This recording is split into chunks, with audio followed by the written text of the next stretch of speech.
Take the ring back. I never deserved a man this quiet. The man who carried everything in silence stood alone, holding papers that would end it all. Why? Stay until the end. You will understand everything. To understand this, we go back to an autumn evening in Chicago. His name was Marcus Cole, 40 years old, 3 deployments behind him, a career built on keeping other people safe while quietly managing private storms at 2 in the morning. That belief that a good man just carries it had kept him upright for 14 years. It had also kept him invisible inside his own marriage. He did not know the cost yet. A good man does not announce what he carries. He just carries it. On a Tuesday in early October, Marcus came home to a quiet house in Hyde Park, the porch light off, a cold sandwich on the counter, and 4 words in handwriting he knew better than his own. Don't wait up for me. No small heart drawn underneath the initial. 14 years of notes, and this was the first one that arrived naked.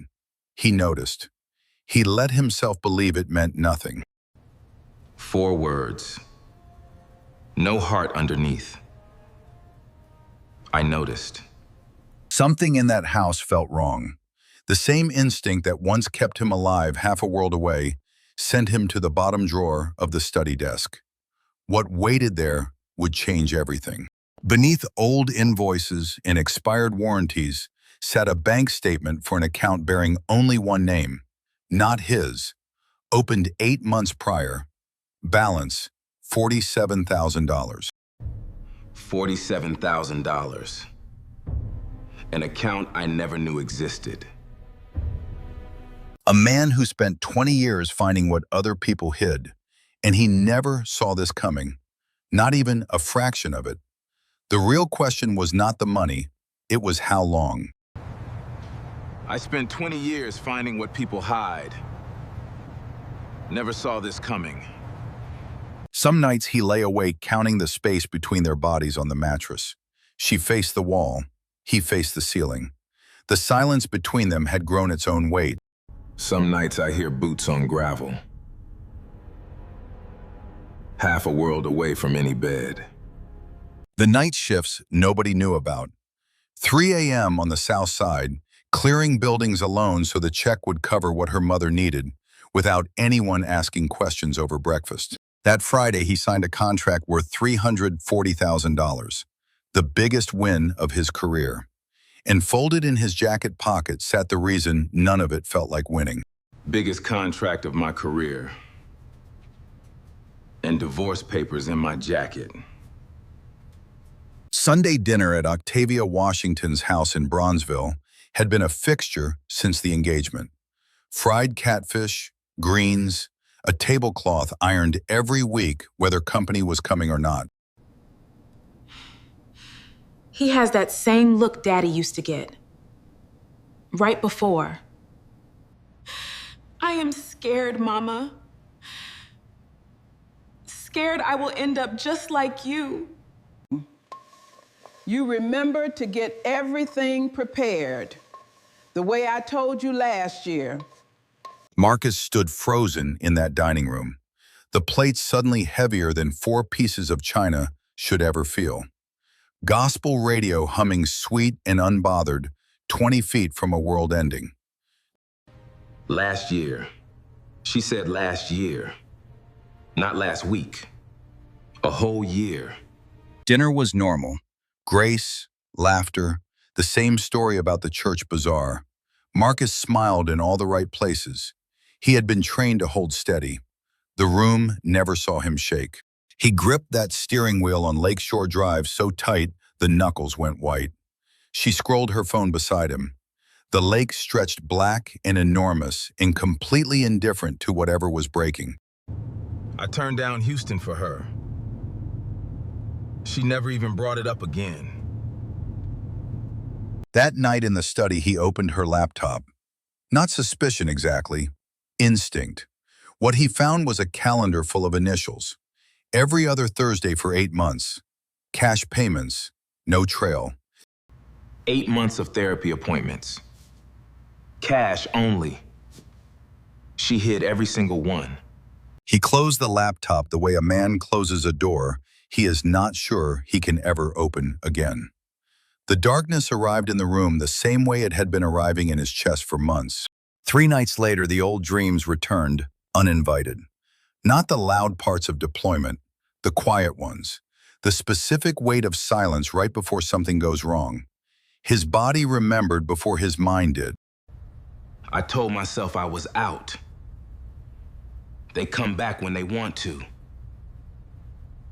She was not scared of what he dreamed. She was scared of him.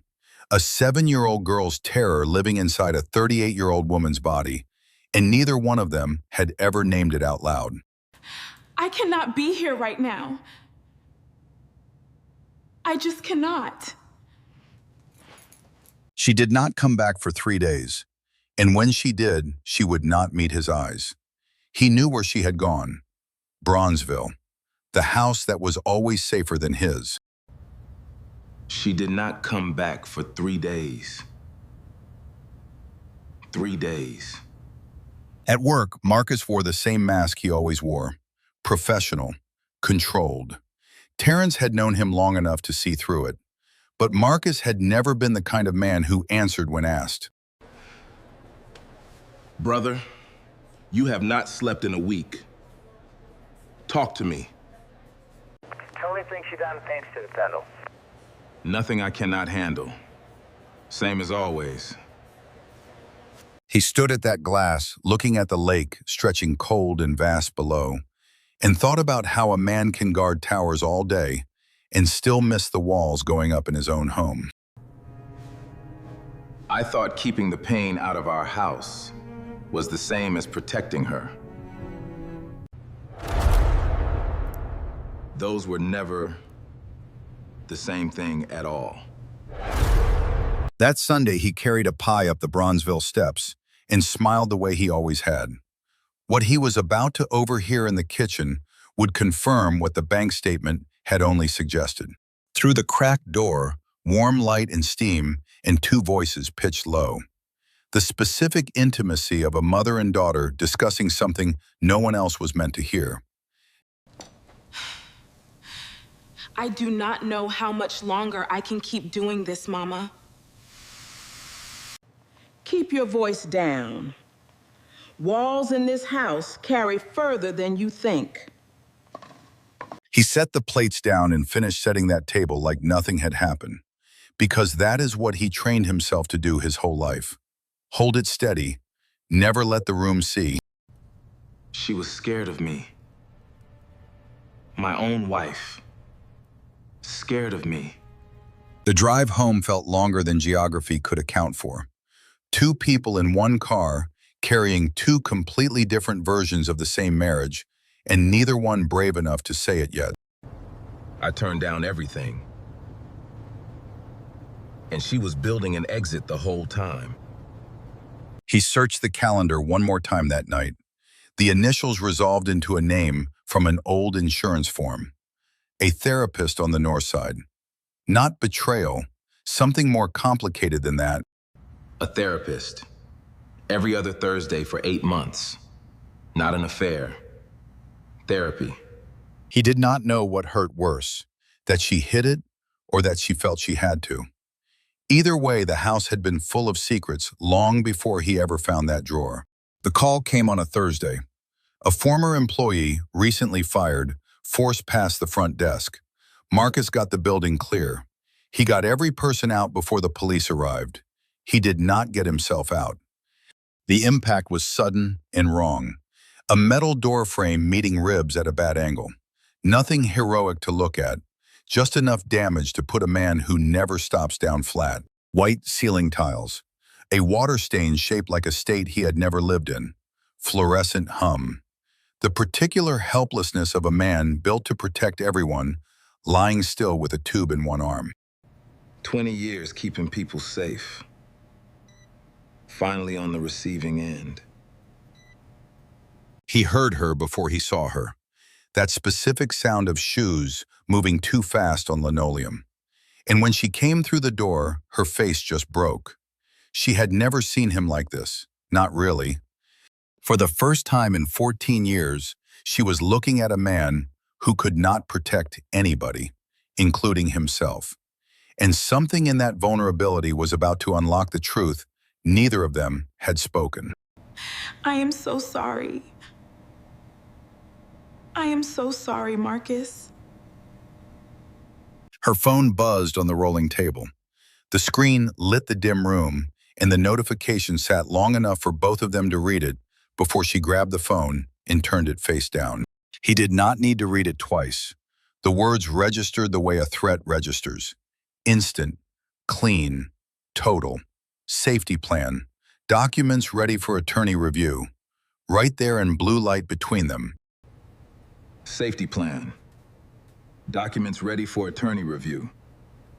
Right there on the screen. She reached for the phone, too late. And in the silence that followed, 14 years of carefully maintained distance collapsed into a single moment of exposed truth neither of them could take back. Denise. What is that? I have been scared of repeating my mother's life for a long time, Marcus. I did not know how to tell you. I did not have the words. I am not your father. I have never once raised a hand to you. I know. Knowing it in my head and believing it in my body are different things. Their hands met across the hospital bed rail. Not forgiveness yet. Something smaller and more honest than that. Just two people touching after a long time of reaching and missing. Morning came flat and honest. Whatever unraveled in the dark looked more real by daylight. The machines beeped the same rhythm, but everything between their beeps had rearranged itself overnight. Octavia arrived at 9 sharp, dressed for church. Biscuits in hand like an offering. For the first time in 14 years, she and Marcus sat alone with nowhere left to hide.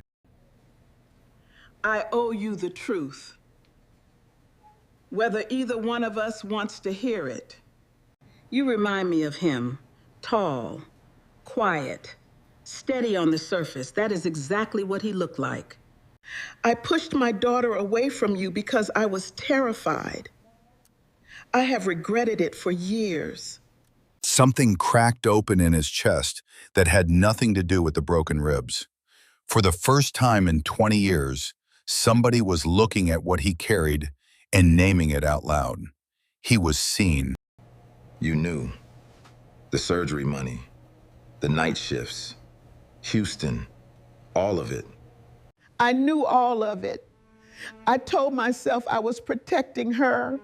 I was protecting myself. I was wrong about you from the very start. I am sorry, Quincy. Truly sorry. Their hands met on the hospital blanket. His mother-in-law and him. 14 years of Sunday dinners, and not once had they touched. That single clasp held more honesty than 30 years of past greens. Denise appeared in the doorway holding water and froze. Two pieces of her life that had never been allowed to touch were sitting connected on a hospital bed in Hyde Park. And she understood. 3 people, 2 hands each, all reaching, the triangle of connection that should have existed since the beginning, forming now in a room that smelled like antiseptic and the last of Octavia biscuits going cold. He was 7 years old when I learned to read a man by his key in the door. Every quiet moment you gave me landed like the calm before something worse. I built that safety plan against a man who never once gave me reason. And I am sorry. They cried, all 3. Not the kind that fixes everything, the kind that finally clears space for something to be built where silence used to live. The monitors kept time through all of it. I had not lost my family. I had just never been allowed to see them clearly. He came home on a Sunday. She drove slow and careful like he was made of glass. Hyde Park rolled gray and ordinary outside the window, while something extraordinary tried to take its first breath inside the car. The suitcase sat in the back of the closet, half-zipped, clothes folded with the precision of someone who had time to think about it. Weeks, maybe longer. A whole life packed and waiting. I know I should unpack it. Some part of me is not ready to touch it yet. He pulled the metal box from under the bed. Fireproof, shoebox-sized. The kind of thing a careful man keeps for years without expecting anyone else to ever look inside it. He opened the box between them on the bed. Inside, years of transfers, night shift stubs, and near the bottom, an envelope he had almost forgotten about entirely. A card from her mother, dated 3 years back. She read the card, and Marcus watched something behind her eyes rearrange permanently. The cost of kindness hidden too long is this. The people you protect never learn how deeply they were held. You paid for her surgery. And you let her ask you to hide it from me. I did it because I loved her. And because I loved you enough not to make you carry the guilt. The papers were already drawn up. 2 weeks before you got hurt. I was gonna file. I stood in that doorway and saw you broken for protecting people. And I could not go through with it. They sat facing each other across that open box, like two people at a table, with all the cards finally turned up. No winner, no loser, just the full, honest mess of a love that almost died in silence. I do not know if we can start over from here. I do not know what that looks like. I do not want to keep hiding things from you. Not the therapy. Not the fear. Not any of it. 14 years, I thought silence was a gift. It was the loneliest thing I ever did to us.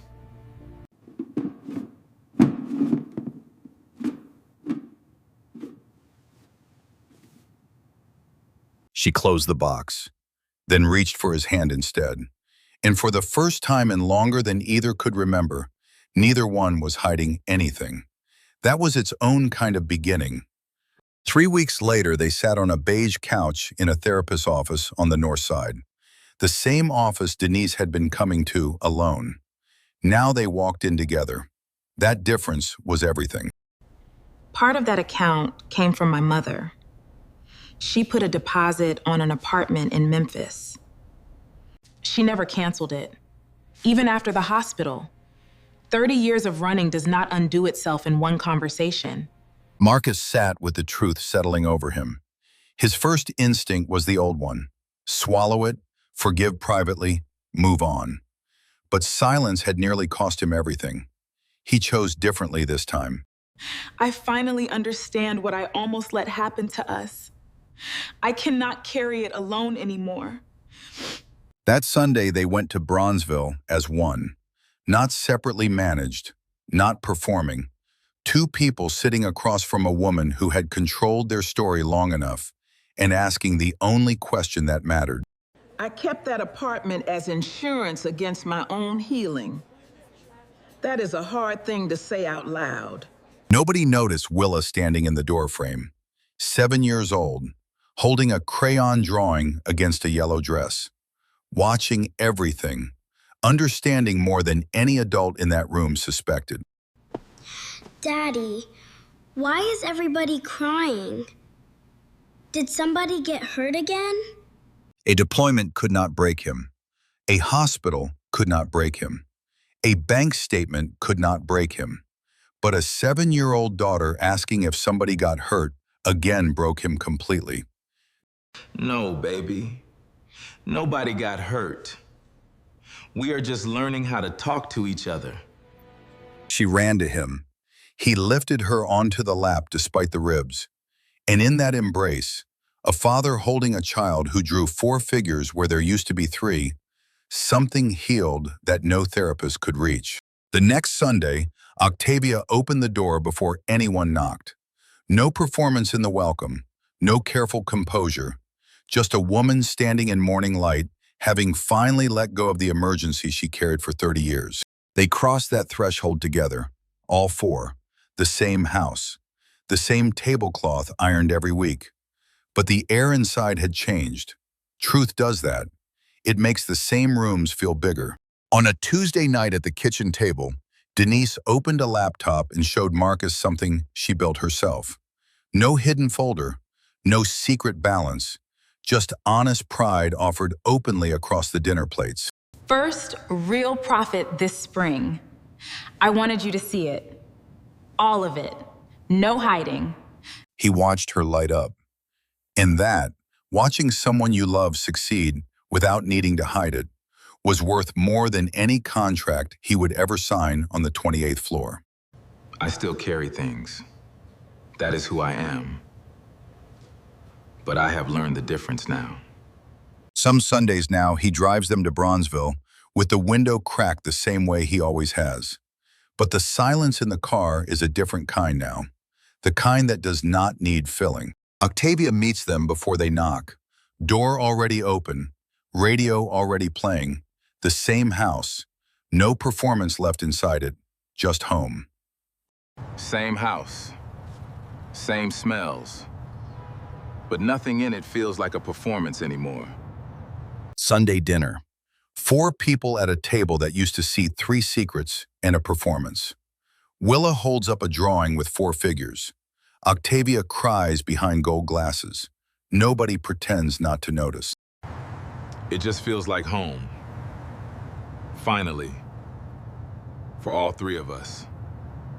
This story reminds you that sacrifices made in silence can starve the very marriage you are trying to save. A gift nobody knows about is not remembered. It is quietly absorbed and eventually forgotten. If there is a debt of love sitting unspoken in your own house tonight, a night shift, a turned-down offer, a bill paid without mention, do not wait for someone to find it in a drawer. Here is what this story taught. First, silence is not protection. It is isolation wearing a noble mask. Second, fear inherited from a parent is real, but it does not get to write the final chapter. Third, the bravest thing a strong person can do is stop carrying alone and let someone see the weight. Tonight, before the dishes are cleared, sit down across the table from the person you love most and tell them one true thing you did for them that they never knew about. Let them see you. If you are alone tonight, write it down anyway, so the people who love you can find the true shape of your heart instead of guessing at it. If this story made you feel something real, share it with someone who carries in silence. Subscribe and stay close. More stories are coming that speak directly to the weight you carry and the love that waits beneath it. Comment below, what is the one sacrifice you made in silence that the person you love still does not know about? Tell us. You might be surprised who needs to hear it tonight. Remember, silence kept too long becomes a wall. Truth spoken on an ordinary Tuesday evening does more healing than truth confessed only after someone nearly loses everything. You deserve to be seen before the crisis comes. Thank you for staying until the end. Your presence here means something. If this reached you, press the heart, share it forward, and come back next week. There is more to tell, and you are exactly who it is meant for.